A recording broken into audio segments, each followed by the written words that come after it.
போகர் 7000 முதற்காண்டம். சித்தர் நூல்களின் ரகசியம். சித்தர்கள் உண்மையை மறைத்தது ஏன்? குருவில்லாமல் சாத்தியமில்லை. என்றதோர் பறிக்கின்ற நூலில்தானும் ஏற்றமாய்ப் பயனெல்லாம் சொல்லுவோமோ? வென்ற கண்டதோர் நூல் தன்னில் சாரனேயும் குருந்தான் சுருக்குமே 16 அங்கம்தானும் தின்றுமே 8 சித்தோடு தியக்காமல் ஆதற்கேற்க ஏற்றுகிட்டார். என்றுமே தேங்காமல் தெங்கு சிவயோகம் கனமான பூரணமும் மயிக்கம்பாரி. இந்த வீடியோவில் போகர் சித்தர்கள் ஏன் தங்கள் நூல்களில் எல்லா ரகசியங்களையும் நேரடியாக சொல்வதில்லை என்பதை விளக்குவதை பற்றி பார்க்கப் போகிறோம். இந்த தெய்வீக பாடலை விளக்கும் மாணவனாகவே என்னை கருதி ஏதேனும் பிழைகள் இருப்பின் பொறுத்தருள வேண்டும்.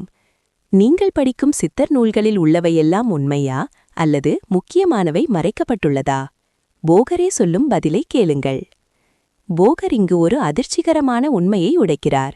எல்லா பயனையும் நூலில் சொல்லுவோமோ எனக் கேட்டு சித்தர் நூல்கள் பரிபாஷையில் எழுதப்பட்டிருப்பதை உறுதி செய்கிறார். ஒரு உண்மையான குரு அந்த ஞானத்தை 16 அங்கமாக சுருக்கித் தருவார் என்கிறார். இந்த 16 என்பது சந்திரனின் 16 கலைகளாகவும் மனித உடலின் 16 அங்குல ஓட்டமாகவும் இருக்கலாம்.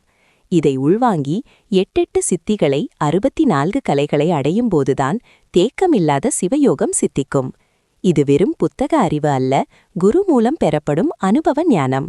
இந்த குரு சிஷ்ய பரம்பரையின் ரகசியங்களை தொடர்ந்து அறிய மறக்காமல் நம் சேனலை சப்ஸ்கிரைப் செய்து லைக் செய்யுங்கள்.